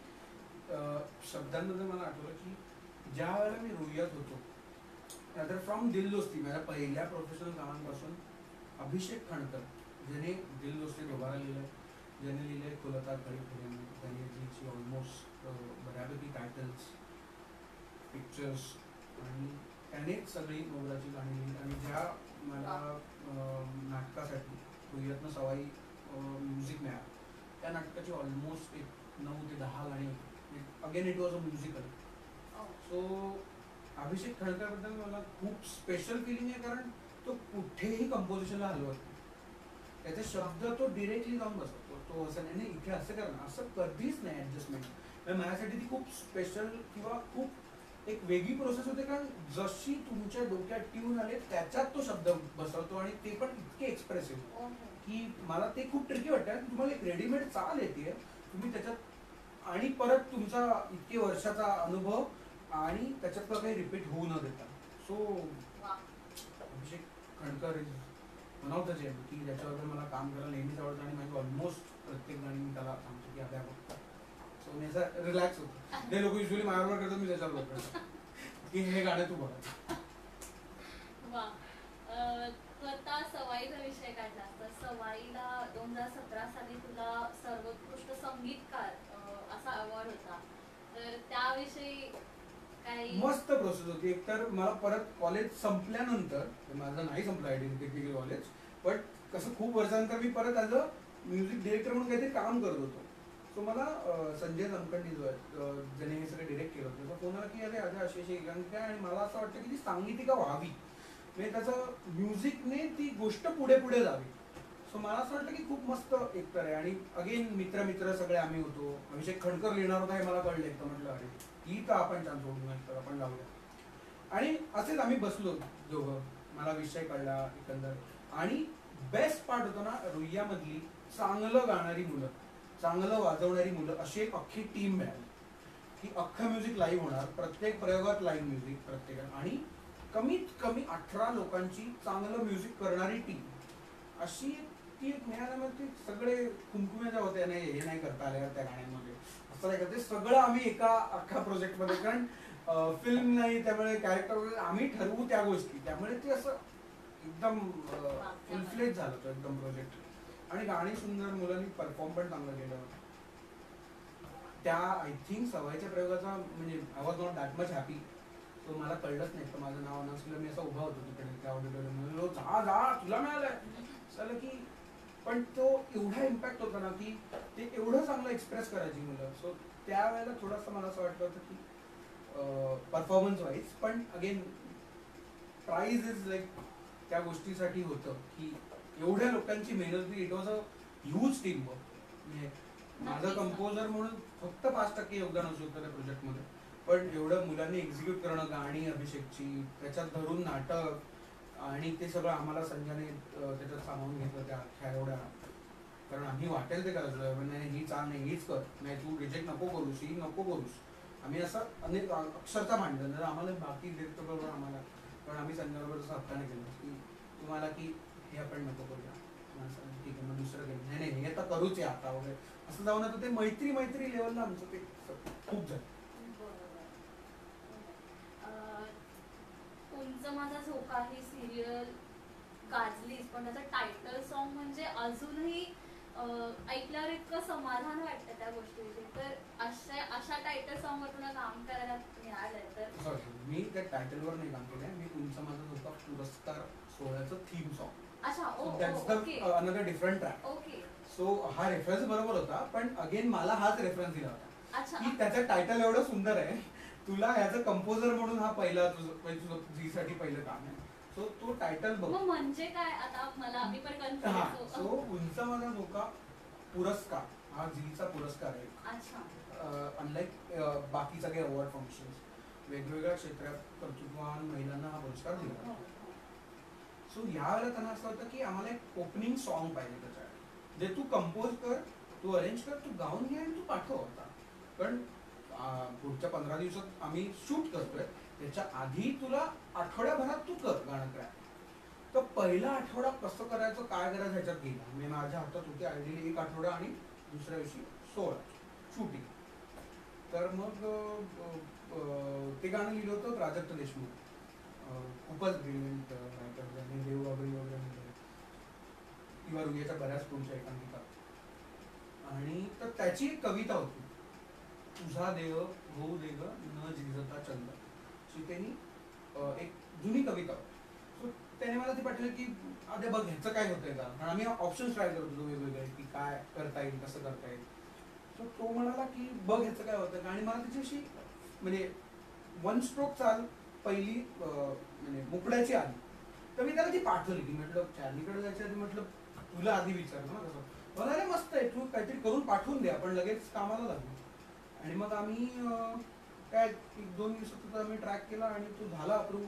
त्यांना पण चांगलं वाटतंय मग आम्ही रेकॉर्डिंग केलं आणि मग आय थिंक ते तेजश्री प्रधानवर शूट झालं आणि ती खूप मस्त मुवमेंट होती की तू एका अवॉर्ड फंक्शनला एकटा बसली पहिलं ओपनिंग तुझं गाणं होतं आणि जीची सगळीच टीम आहे सुबोध रेंडे मृण्मयी कुबेर हे एवढे कॉपरेटिव्ह आहेत सगळे सो ते अगेन म्हणजे मला एवढंच सांगायचं की कुठलाही एखादं प्रोजेक्ट करताना खूप अडचणी येतात युजली माझ्या बाबतीत असं झालं सुदैवाने की अडचणी आल्या पण सांभाळून घेणारी ते माणसं ही कोर टीम एवढी होती की त्या अडचणी माझ्यापर्यंत नाहीच आल्या मला असं लांबनच त्याची काहीतरी हे झालं की अरे प्रॉब्लेम झाला प्रॉब्लेम पण होईल होईल असं ते माझ्याकडनं थोडंसं काढलं गेलं युजली तर एवढी मस्त सगळी टीम असल्यामुळे आणि माझी मैत्रीण आहे रीमा ती गायली अगेन कौशिक पण होतं कौशिक मला आपण करून मग कौशिकने अरेंज केलं तुझी पटपट झाली प्रोसेस खूप पण इन जनरल ह्या टोटल ह्याच्यात इम्पॉर्टंट हे की तुम्ही चांगल्या माणसांची कनेक्ट व्हा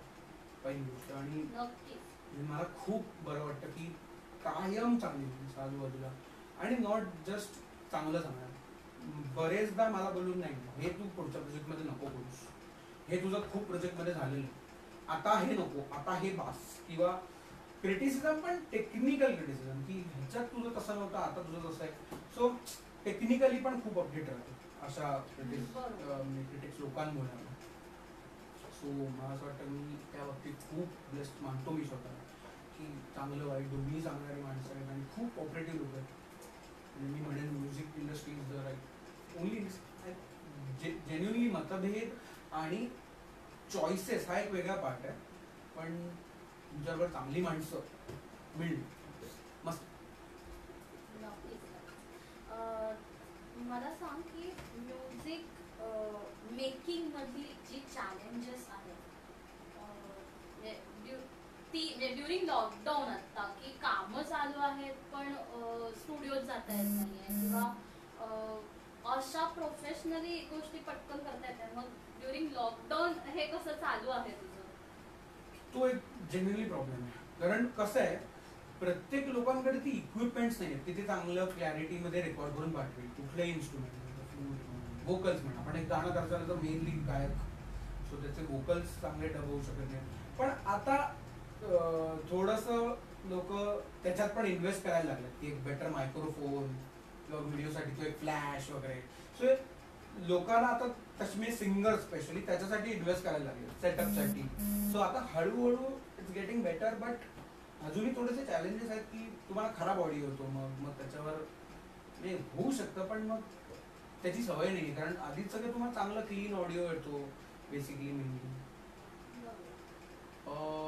तो एक प्रॉब्लेम आहे आणि त्यामुळे ना क्वालिटी वाईज थोडंसं काम खाली जातं माझ्या अंदाजाने. कारण मी त्याच्यात काहीतरी चांगलं काम करेन, पण सिंगर पण जेन्युनली चांगलं काम करेल, चांगलं काम पाठवतात यार, पण ती क्वालिटी कुठेतरी खराब झाल्यामुळे ओव्हरऑल तुझ्या प्रोडक्टवर थोडा परिणाम होतो. आणि आता तर बऱ्यापैकी स्टुडिओज आणि या सगळ्या गोष्टी चालू आहेत म्हणजे बरेच. पण प्रॉब्लेम तोच आहे ना, आता मी त्या दिवशी जेन्युनली एका फिल्म टायटलसाठीच 8 लोकांचा करून आणि सगळे मास्क म्हणते, आणि तुझी स्पेस स्टुडिओची कशी काय डिपेंड होतं त्याच्यावर पण गोष्टी.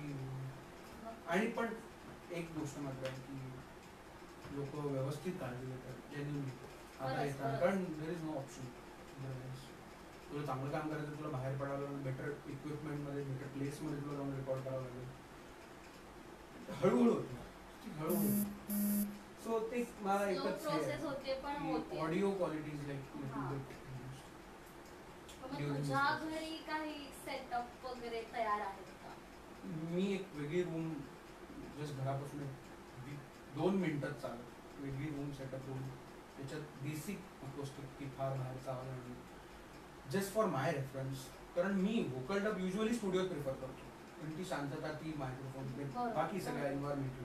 सो जी मेनली ट्रॅक बनवण्यासाठी जो ॲम्बियन्स आहे तेवढा मी स्वतःचा मग मेनली ज्या गोष्टी लागतात. हा, कारण मी मगाशी आपण बोललो की ह्याच्यात दिवस रात्र जेव्हा तुम्ही इन्व्हॉल्व्ह व्हाल त्या तेवढं तुम्हाला तो इम्पॅक्ट मिळेल. एंड ऑफ द तुमचं जे काम संपेल त्या जो एक इम्प्रेशन पडणे इतका जो भाग मिळेल की ते त्या सगळ्या कामावरच जितकी इन्व्हॉल्वमेंट तुमची त्याच्यावरच अवलंबून. 2-3 गोष्टी आहेत ज्या आय थिंक मी काय त्याच्यात वेगळा नाही, सगळ्याच अरेंजर्सना फेस करावं लागल्या. एका पॉईंट नंतर तुला इयर फटीक होतो, तुला कळतच नाही चांगला वाईट काय, कारण तू जर 24 तास एक मुकडाच ऐकतेस फक्त आणि त्याच्यावर तू पियानो वाजवतोस, त्याच्यावर तू अजून काहीतरी काम करतेस. सो मग अशा वेळेला एक ब्रेक घेऊन बाहेर जाऊन येतो किंवा दुसऱ्या एखाद्या गाण्यावर काम चालू करतो, मग परत तुझं मेंटल थोडंसं त्याच्यातनं काय म्हणतात तुला डायव्हर्ट होतं, तुझं माइंड डायव्हर्ट होतं. आणि मग असं करून युजली ती प्रोसेस थोडीशी इंटरेस्टिंग स्वतःच बनवतो आता सगळे लोक, पण हे सगळ्यांचंच आहे. आणि आता ह्या इतक्या म्हणजे एवढं तू मोठ्या लेवलला जाऊन पिक्चर टायटल सॉंग्स या गोष्टी करतो आणि दिवस रात्र चालू असतं, तर ह्या सगळ्यामध्ये तुला घरच्यांचा सपोर्ट कसा आहे? घरच्यांचा सपोर्ट शिवाय तर जेन्युनली घेतलं एक गोष्टही मला पॉसिबल नाही. सुरुवातीला ते अभ्यासाचा वय होतं ज्याच्यात एक्झॅक्टली मी नाही केला तो. कारण मला असं होतं की मला हे जमतंय, ह्याच्यात आवड आहे प्लस मला जमतंय आणि आत्ता कामं येत आहेत. सो ह्याच्यावर कॉम्बिनेशनच नाही माझ्या लाईफमध्ये की तुम्हाला जमतंय येतंय आणि कामं येतात पैसे पण मिळतात. सो आई वडिलांचं एकच म्हणणं होतं 35% तरी पास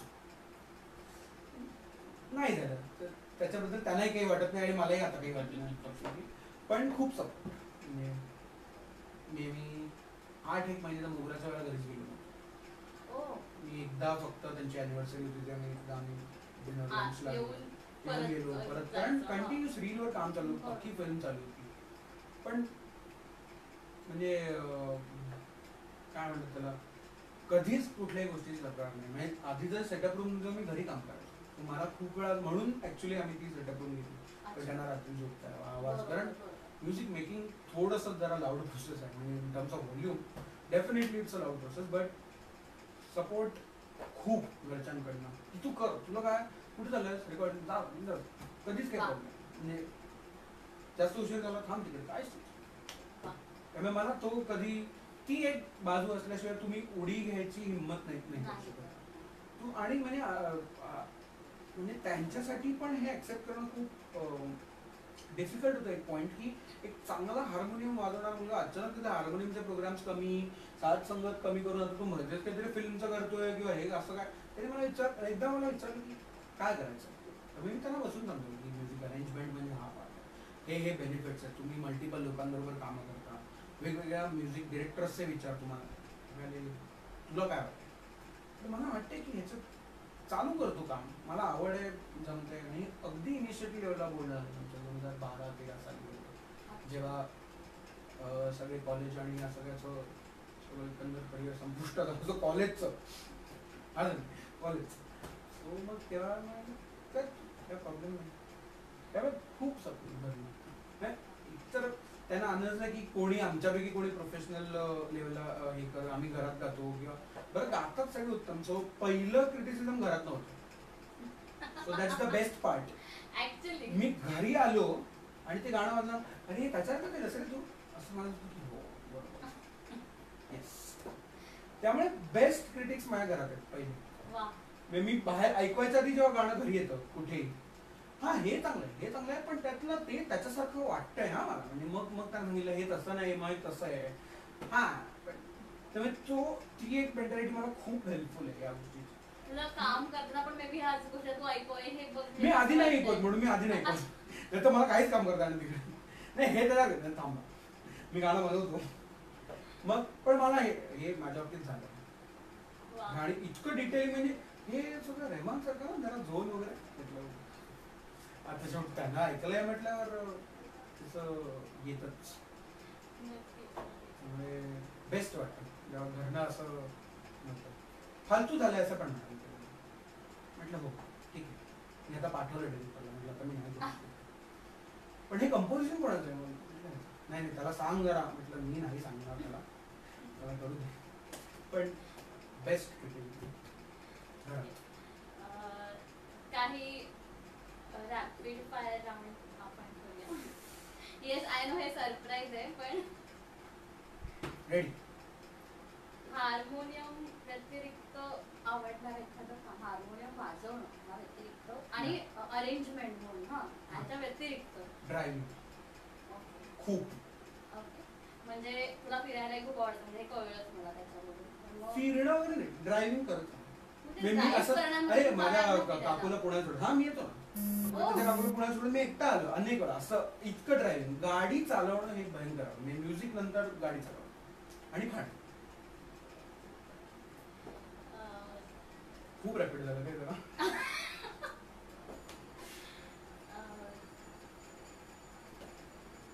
एखाद आवडत्या व्यक्तीसोबत काम, ह्या व्यक्तीसोबत मला काम करायला आवडेल अशी एक दोन नाव पण चालतील किंवा एकही नाव चालेल. म्हणजे मला पुढे जाऊन सुद्धा आधीच सुद्धा, म्हणजे आधी तू ह्यांच्याजवळ काम केलं मला प्रचंड. आता जसं तू अशी म्हणालास की मोकरा फुलाला मध्ये शंकर महादेव यांच्यासोबत तू काम मला परत खूप आवडेल त्यांच्यावर काम करायला. पण माझं एक प्रेझेंटेशन झालेलं आहे, कामाचं स्वरूप त्यांना सादर झालेलं आहे त्यांच्यासाठी.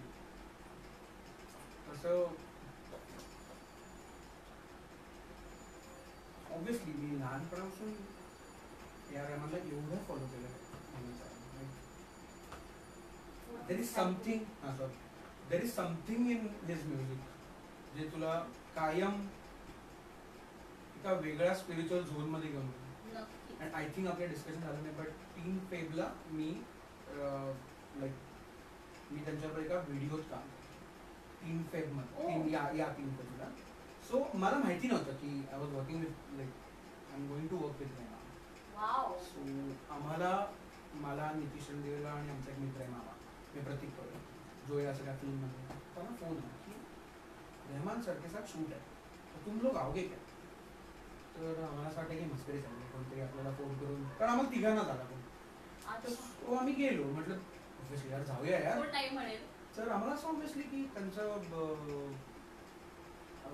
शूट म्हणजे मोठे म्युझिशियन सगळे मल्टी फ्लोअर्स आहेत. आम्हाला असं कळलं की एका फ्लोअरवर मध्ये रहमान आणि आम्ही एवढेच. वाव. आणि मी म्हटलं की काय होतंय माझ्यावर, आणि मी त्या माणसाला असं बघत बसलो तो सेटवर आल्यावर, आणि आम्हाला ते वाटलं की आम्ही ऍक्टिंग करतोय.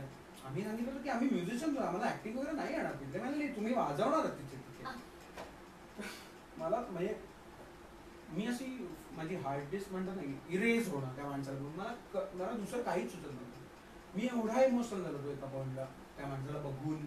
आणि देन त्यांना कळलं की आम्ही म्युझिशियन आहोत, की आम्ही ऍक्टर्स नाही.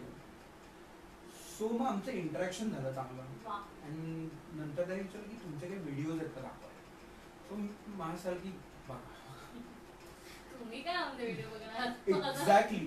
सो आम्ही 6-7 तास एकत्र होतो आणि I couldn't control my self. मला 2 दिवस विश्वास म्हणजे जेन्युइनली मी ही गोष्ट लोकांना का नाही सांगत आहे किंवा मी कुठेही त्याचा फोटो का नाही टाकत आहे आमचा एक फोटो. त्याचं कारण हे की त्या एका फोटो मागे खूप जास्त इमोशन करतात आणि तू नाही लिहू शकत एका शब्दात तुला काय वाटलं या फोटोबद्दल, किंवा तुम्ही ही सगळी प्रोसेस तू, आणि फक्त तुला त्याच्यातलं लाईक्स मिळणार, कमेंट लोक तुला वावा म्हणणार, पण ते फिलिंग नाही करणार की आम्ही काय 7 तास मज्जा केली.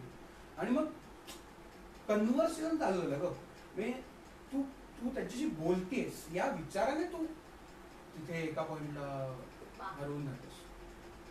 सो मी त्याला विचारलं 2-3 क्वेरीज, बहुत प्रश्न, आणि त्या माणसाने दिली उत्तर यार, म्हणजे ग्रेटनेस.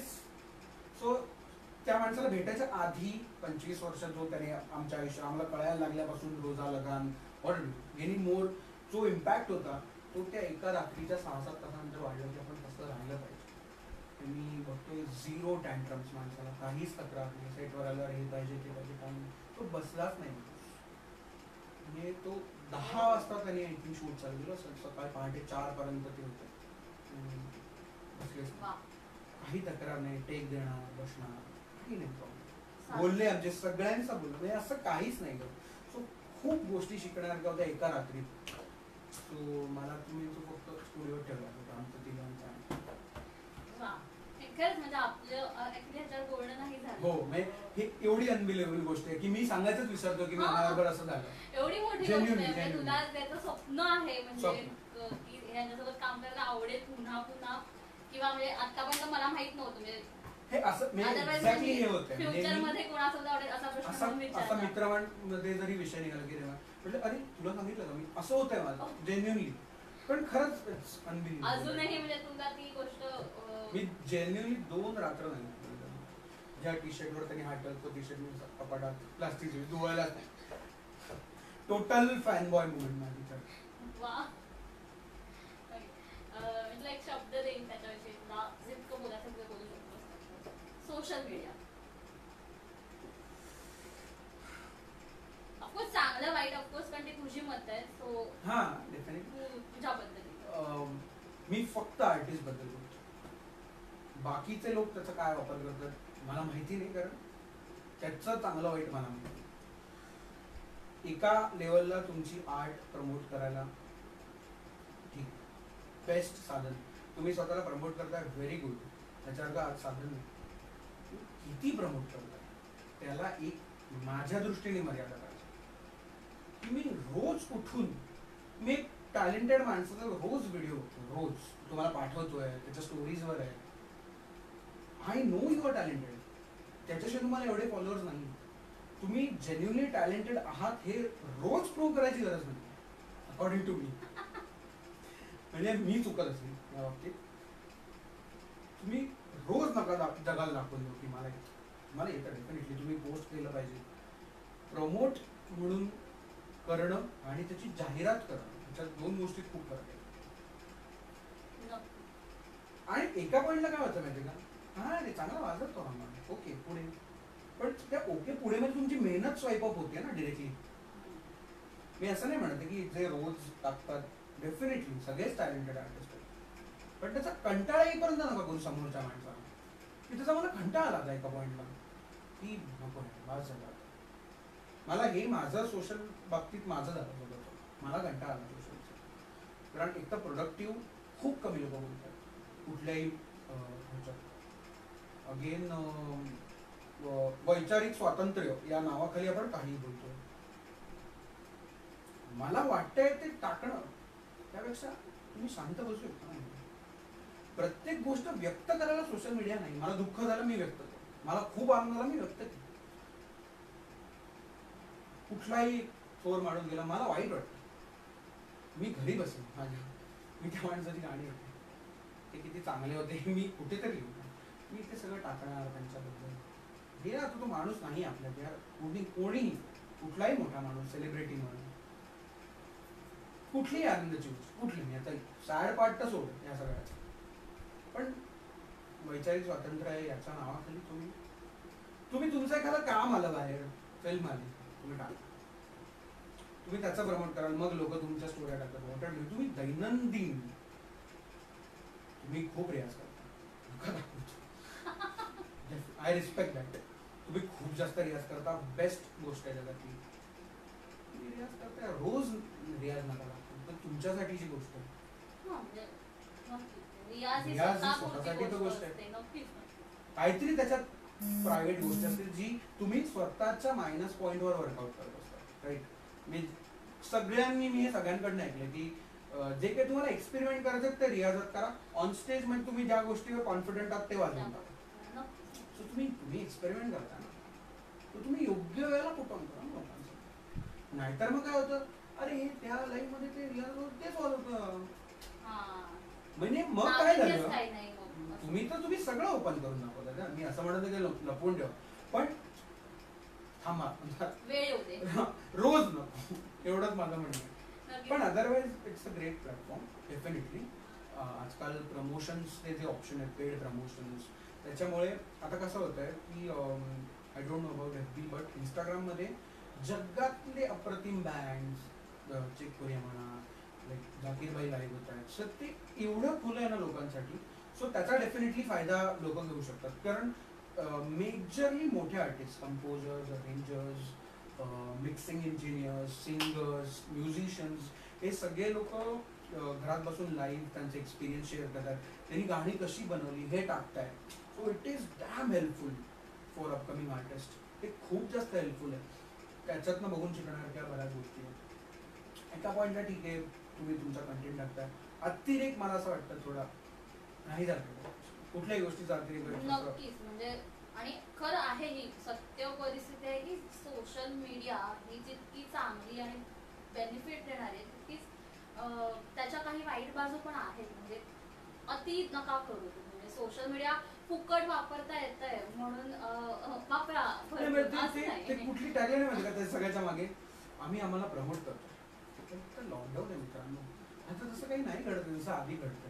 तुम्ही जर या गोष्टींचा विचार करा, तुमच्या नशिबात आहे ते तुम्हाला डेफिनेटली मिळणार. तुम्ही एवढे टॅलेंटेड आहात. मी तो उलट म्हणतोय, just wait for the proper chance.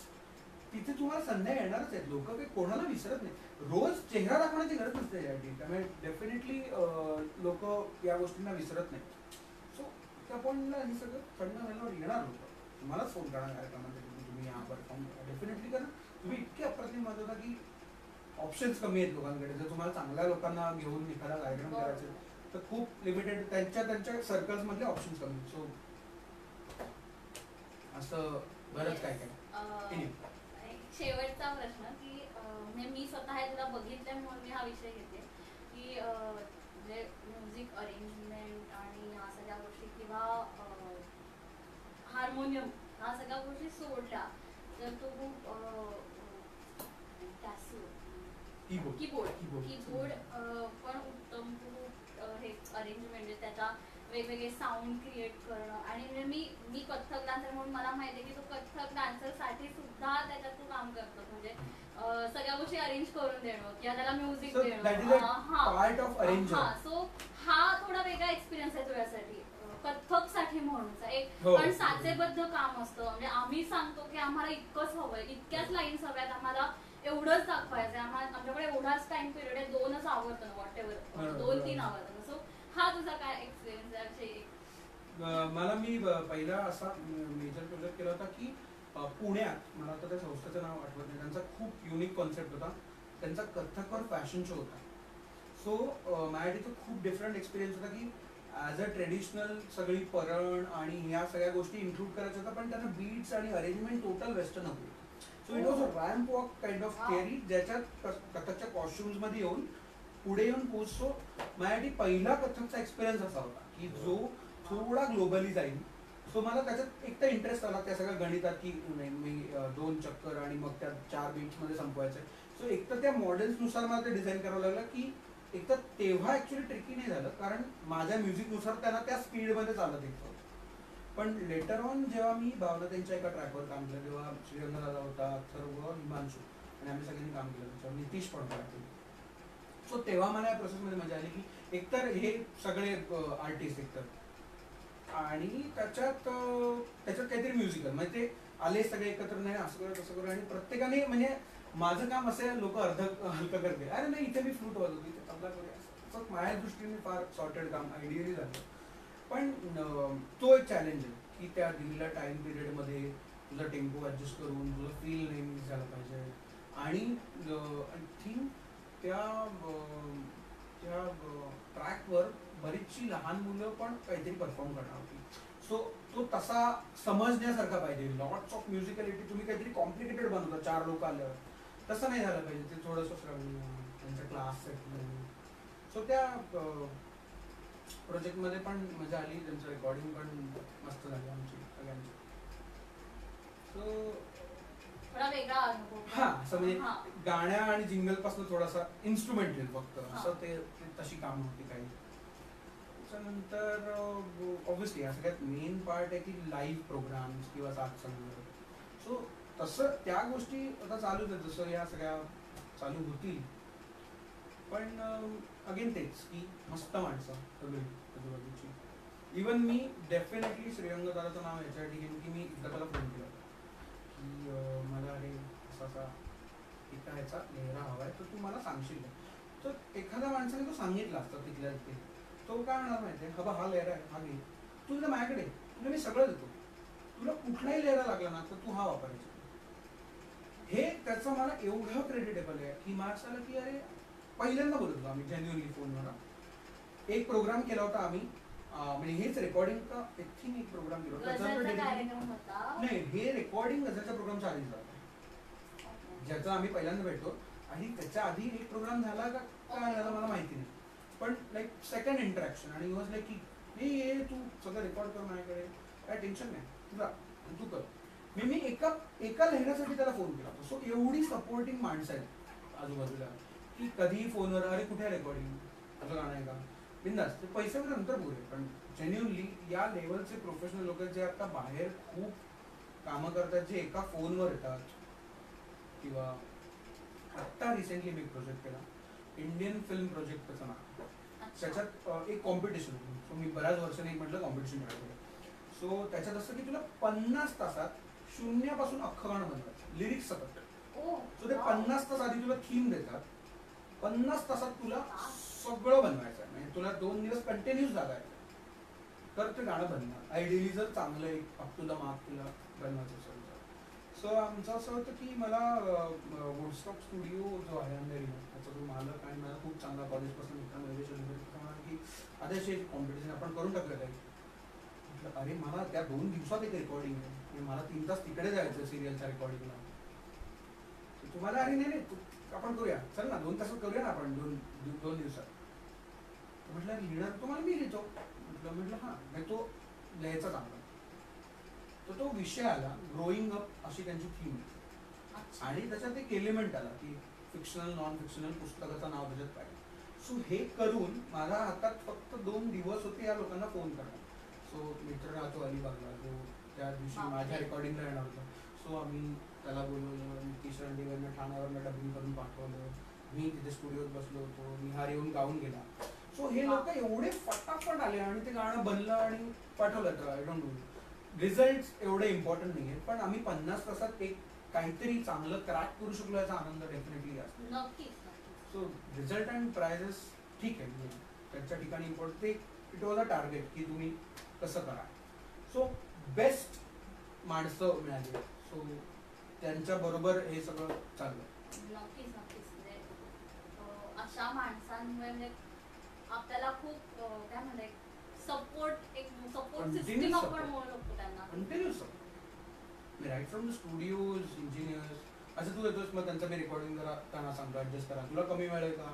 So असं सगळेच आणि सगळे मैत्री करतात, ह्याच्यात कोणाचंच काही एक्सपेक्टेशन नाही आणि कोणीच तसं गंडवणार वगैरे तर चान्सच नाही. आणि एवढे लोक आहेत ना आजूबाजूला की काही चुकीचं होत असेल तरी पहिली त्यांच्याकडनं येतं की हे बघा याचं हा माणूस पैसे देत नाही, तू आधी पैसे घे मग काम कर. कारण हा त्यांचा कलेक्टिव्ह अनुभव आहे इतके वर्ष काम करून. आणि मला माझ्या बाबतीत असं खूप वेळा झालंय, माझी वयापेक्षा मोठे असलेले लोक खूप होते, म्हणजे मित्रपरिवार माझ्यापेक्षा 6-7 वर्षांनी मोठे आहे. त्यांनी ऑलरेडी या इंडस्ट्रीला बघितलेलं आहे, उतार चढाव जे असतात त्यांनी कोणाकडनं कसं तू वाग, तू कोणाला कसं ट्रीट करणं आणि ह्याच्याकडनं तू आधी ॲडव्हान्स घे, किंवा त्याने दिले नाही व्हॉट जे काही छोटी मोठी कारणं आहेत. सो ही सगळी अशी माझ्यापेक्षा मोठी माणसांचा अनुभव आणि त्या असल्यामुळे छान वाटतं. असं तू असं वॉर्म वातावरणात असते सगळे. आदिनाथ खूप मजा आली, खूप मजा आली. एवढ्या सगळ्या गोष्टी कळल्या आणि बरीच नवीन माहिती मिळाली की पहिल्यांदा ओपनली बोललो या विषयावर. डिटेल मध्ये कधी या गोष्टी जाणून घ्यायची वेळ येत नाही, त्याच्यामुळे आज तो योग जुळून आला. सो ह्या गोष्टी कळल्या मलाही आणि प्रेक्षकांनी ऑफकोर्स. आणि ऑफकोर्स या गोष्टीतून आणखी जे नवीन कलाकार पुढे येणार असतील त्यांना खरंच मदत होती या सगळ्या गोष्टी जर त्यांनी ऐकल्या असतील. आणि मी ह्या सिरीजचा पण असं पाहिजे की बऱ्याच म्हणजे वेगवेगळ्या क्षेत्रातल्या लोकांना, म्हणजे मी ह्याच्या आधीचे पण एपिसोड अथर्वमान किंवा श्रीरंगदा, बऱ्याच वेगवेगळ्या क्षेत्रात काम करणाऱ्या लोकांचं एक्सपिरियन्स ऐकायला मिळतो. खरं तर औपचारिकता आहे पण खरंच थँक्यू. म्हणजे मला बरं वाटलं की तुम्हाला अरे मी घरीच येतो तुझ्या, म्हणलं की एवढं बरं वाटलं मला की ये किती दिवसांनी तरी कोणीतरी घरी येणार आहे आणि आपण गप्पा मारणार भरभरून. मला पण मजा आली, कारण ते माझ्या मते ते 2 स्क्रीन मध्ये झालं नसतं डेफिनेटली. एकटा मी नाही घेतली, सो त्यामुळे ते झालं नसतं की जरा भेटूया. पण मजा आली, डेफिनेटली मजा आली. थँक्यू सो मच एवढा वेळ काढला. एक फरमाईश म्हणून एखादं काही मी रेडी नाही एखादं काही जे तुला आवडतं वाजवायला किंवा काय म्हणजे तुला खूप असं जवळचं आहे तुला आवडेल.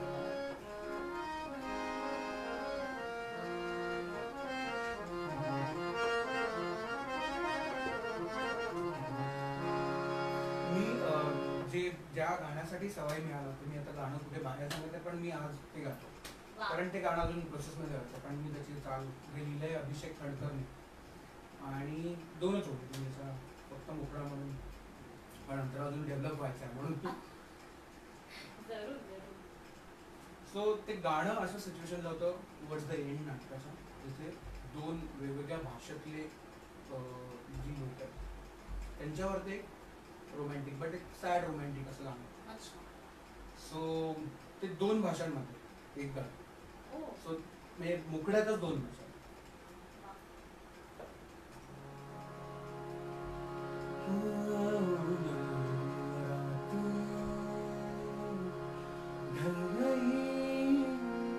बादलों ने तो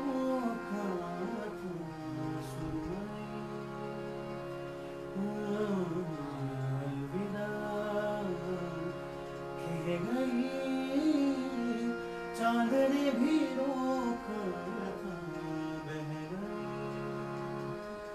सड़नार रात ही उरल्यार भात काही चांदणा त्या पापण्या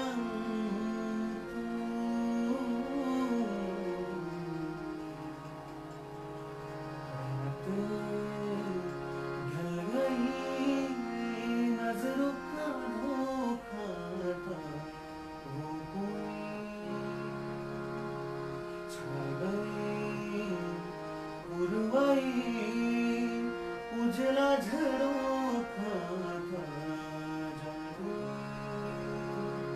सरणार रात नाही उरल्या नभात काही चांदण्या या पापण्या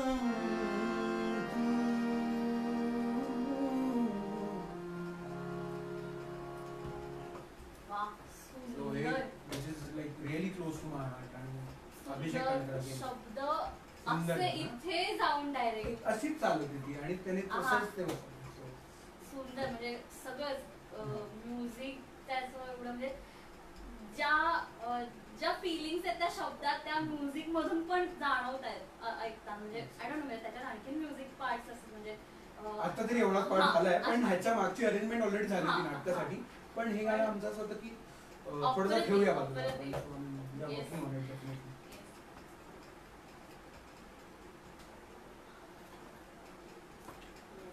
बरोबर? ऍक्च्युली कमेंट आले की आदिनाथ आई वडील आणि परमेश्वराचे आशीर्वाद सदैव तुला लाभो Thank you so much. झोपून देऊन काम करत राहा यश तुझ्या पायाशी लोळण घे अरे, thank you, Sunil thank you. Joshi यांनी सुनील दादा ज्यांच्यासाठी मी आर्यादुर्गाची सगळी संगीत नाटकं वाजवते डिरेक्टर थँक्यू सो मच दादा thank you so much yes Adinath परत एकदा थँक्यू सो मच अरे, इकडे anytime, आलास आणि anytime. एवढी छान माहिती आम्हाला तिथे एवढं छान Yes. गप्पा लागल्या आपल्या आणि गप्पा. एवढी छान गाणी ऐकायला मिळाली आम्हाला तू Definitely. कंपोज केलेली किंवा तू अरेंज केलेली आणि अशी सगळी गाणी आणि तुझं एक्सपिरियन्स ऐकून असं खूप म्हणजे मला मला असं सुद्धा होतं खूप- की Wow. मला यांचं वाटतं की वाव यार मस्त सुरुवात आहे आणि असं काही म्हणजे आपण म्हणू शकतो की एवढी ग्रेट कामं आजूबाजूला चांगली आहेत एवढी ग्रेट लोक आहेत एवढी सपोर्टिव्ह लोक आहेत दादांसारखी किंवा ज्यांनी कायम सगळ्या गोष्टीसाठी एनकरेज मला आठवतं त्यांनी मला एका रोलसाठी पण सांगितलं होतं तू जा नाही तू कपडा घालून ये तू एका वाक्याचं सगळं म्हण पानाचं आणि तुझं परत वाजवायला जावं खाली असं पण मी एकदा त्यांच्यासाठी केलं कारण त्या माणसाला वाटलं होतं की मी हे करू शकतो मला क्या बात आहे. नव्हतं सो अशी सगळी माणसं आहेत आणि सपोर्टिव्ह गोष्टी आहेत सो सुरुवात थोडीशी वा, खूप मजा आली खरंच Yes, मजा yes. आली. आजचा कार्यक्रम इथेच संपला असं मी जाहीर करते आणि पुढचा आपला कार्यक्रम 3 ऑक्टोबर एका नव्या कलाकारासोबत धन्यवाद